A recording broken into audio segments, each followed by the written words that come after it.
Magandang araw po. Ang video po natin ngayon ay itong mangga. Kung sa iba po ay palipas ng Indian mango, dito po sa amin ay beginning pa lang ang pagbunga ng mangga.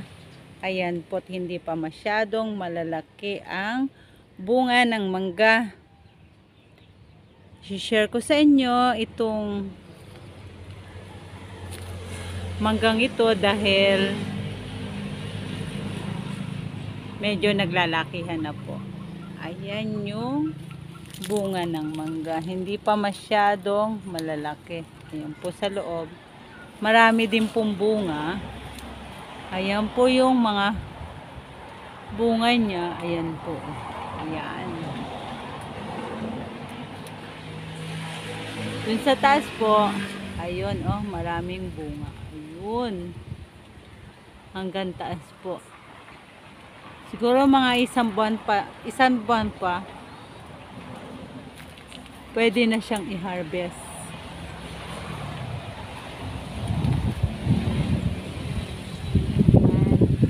Yan po yung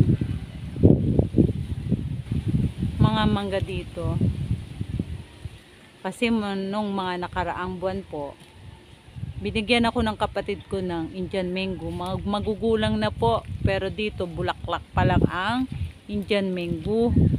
Ayan po, at medyo lumalaki na yung mga bunga. Ayan.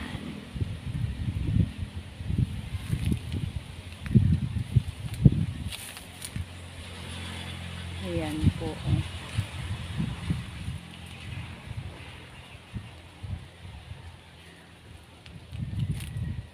Maasim pa po siya dahil medyo maliit pa yung bunga ng mangga. Temporary po, ito muna yung mai-share ko sa inyo dahil sabi ko nga sa inyo, mainit dito sa amin. Hindi kayang magtanim. Ayan po oh. Pakikita ko sa inyo dun sa taas. Kung mapapansin, hindi yata masyadong kita. Ayan po yung mga bunga ng mangga dahil medyo maliliit pa po. Ayan. Ayun po sa taas oh. Medyo maliliit pa yung bunga ng mangga. Ayan po oh. Ayan.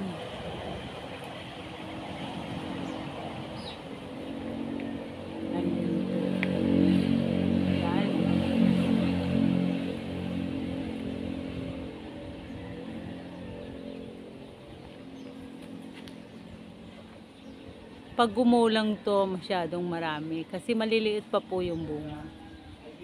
Ayan. Sabi ko nga sa inyo, ito muna yung temporary kong video dahil nga po sabi ko sa inyo, masyadong mainit dito, hindi tayo pwedeng magtanim. Ayan. Sa susunod po, yun namang bulaklakan na mga rambutan dahil medyo maaga po yung ating rambutan, hindi tulad ng mga nakaraang taon.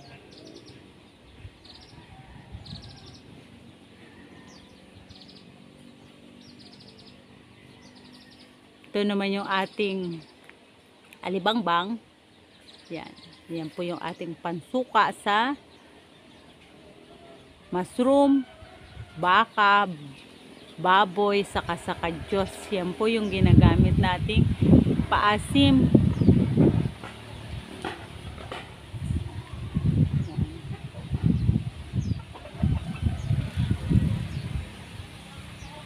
Sa mga kaibigan po namin sa YT, maraming salamat po sa patuloy na suporta nyo sa channel ni Kapitan Farmer. Shoutout po sa lahat ng mga viewers at subscriber. Hindi ko na po kayo isa-isahin. Maraming salamat po. Mabuhay po kayo. God bless po. Bye-bye.